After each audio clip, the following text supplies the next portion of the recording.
Guys, welcome back to stories by Neha. അപ്പം നമ്മളെന്താ എന്ത് മേടിക്കാൻ പോവാ? Chicken pasta baking. നമുക്ക് ചിക്കൻ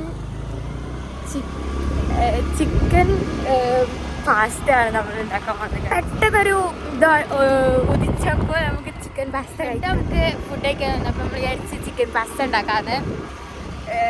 അപ്പം ചിക്കൻ പാസ്തയാണ്. ചീസില്ല, പക്ഷെ ബാക്കിയൊക്കെ ഉണ്ട് വീട്ടിൽ. അപ്പം നമുക്ക് വേഗം പോയി ചിക്കൻ മേടിച്ച് വരാം guys. Come on, let's go. അപ്പോൾ ഗൈസ്, നമ്മൾ 50 രൂപയ്ക്ക് ചിക്കൻ വാങ്ങി ഗൈസ്. അപ്പം ഇങ്ങനെ പോവുകയാണ് നമ്മൾ ഉണ്ടാക്കാൻ വേണ്ടിയിട്ട് വീട്ടിലേക്ക്. നേരെ നമ്മൾ ചിക്കൻ വീട്ടിലേക്ക് പോയി. അങ്ങനെ ചിക്കൻ അമ്മച്ചിക്ക് കഴിക്കാൻ കൊടുത്ത് അപ്പോഴത്തിൽ അടുപ്പ് കത്തിച്ച് നിങ്ങൾക്ക് ആവശ്യമില്ല വെള്ളവും പാസ്തയ്ക്ക് വേണ്ടിയിട്ടുള്ള വെള്ളം വെക്കാം കേട്ടോ. അതിലേക്ക് ഞങ്ങൾ കുറച്ച് ഉപ്പാണ് ഇട്ട് കൊടുത്തത്, ഒരു 2 ടീസ്പൂൺ, നിങ്ങൾക്ക് ആവശ്യമില്ലത്.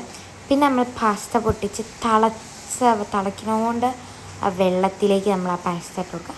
പിന്നെ ആ പാസ്ത അവിടെ കിടന്ന് നല്ലോണം തിളച്ചോട്ടെ. അപ്പോൾ നമുക്ക് കുറച്ച് വെജിറ്റബിൾസ് കട്ട് ചെയ്യാം. നമ്മൾ ക്യാരറ്റും ഒണിയനും വെളുത്തുള്ളിയാണ് എടുത്തത്. നന്നായിട്ട് നിങ്ങൾക്ക് വേണമെങ്കിൽ തോന വെജിറ്റബിൾസൊക്കെ ആഡ് ചെയ്യാം. നിങ്ങൾക്ക് ക്യാപ്സിക്കോ വേറെ എന്ത് വേണമെങ്കിലും ആഡ് ചെയ്യാം കേട്ടോ നിങ്ങൾക്ക്.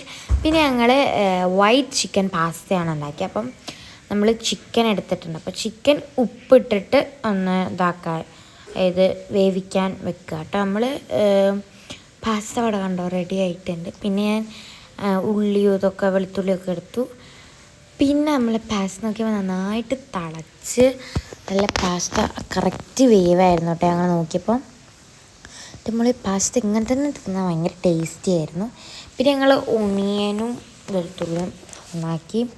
ഇത് നിങ്ങൾക്ക് ഇനി വേണമെങ്കിൽ കണ്ടമാനം വെജിറ്റബിൾസ് ഒന്നും വേണ്ട തോന്നുന്നു. ഞങ്ങൾ ഫീഡ്ബാക്ക് നോക്കി യൂട്യൂബിൽ നോക്കിയപ്പോൾ കുറച്ചേ ഉള്ളൂ.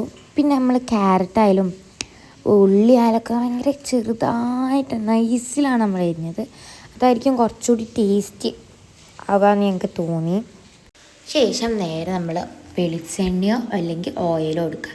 ശേഷം നമ്മൾ വെളുത്തുള്ളിയും നേരത്തെ എനിക്ക് വെച്ച ഓണിയനും ക്യാരറ്റും കൂടി ഇട്ട് നന്നായിട്ടങ്ങ് വഴറ്റിങ് എടുക്കുക ഗൈസ്.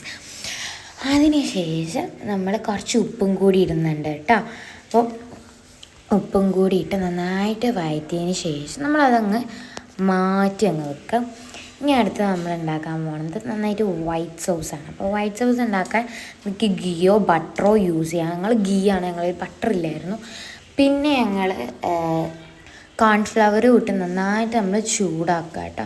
എന്നിട്ട് കുറച്ചേച്ച മിൽക്ക് ഒഴിച്ച് വെക്കുക, അതായത് പാലൊഴിച്ച് കൊടുത്തിട്ട് കുറച്ചേച്ച് ഒഴിക്കുക. ഞങ്ങൾ ചെറുതായിട്ടൊന്ന് കട്ട പിടിച്ച് പോയിട്ടുണ്ടായിരുന്നു നന്നായിട്ട്.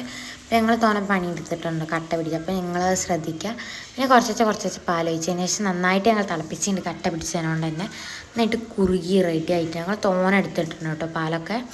അതിന് ശേഷം നമ്മൾ വേവിച്ച് വെച്ച പാസ്തയിലേക്ക് അങ്ങ് വൈറ്റ് സോസ് അങ്ങ് ഒഴിച്ച് കൊടുക്കുക.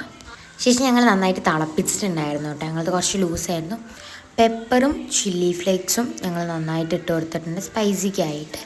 അങ്ങനെ നന്നായിട്ടങ്ങ് മിക്സാക്കി പിന്നെ നമ്മൾ നേരത്തെ ഉണ്ടാക്കി വെച്ച ക്യാരറ്റ് മിക്സും ചിക്കനും കൂടി, ആദ്യം ക്യാരറ്റ് മിക്സ് ഇട്ടതിന് ശേഷം നന്നായിട്ട് ഇളക്കിയതിന് ശേഷം ചിക്കൻ ഇട്ട് നന്നായിട്ടങ്ങ് മിക്സാക്കി കഴിയും. പിന്നെ അതിലേക്ക് ഒരു ഇത്തിരി ഉപ്പും കൂടി ഇടുന്നുണ്ട് കേട്ടോ. അടിപൊളിയാണ് മക്കളെ, ഒന്ന് ട്രൈ ചെയ്ത് നോക്ക്, സെറ്റാണ്, പൊള്ളി ഗൈസ്. അപ്പോൾ ഓക്കെ, ബൈ ഗൈസ്. അപ്പോൾ എല്ലാവരും ഒന്ന് ഉണ്ടാക്കി നോക്ക് കേട്ടോ.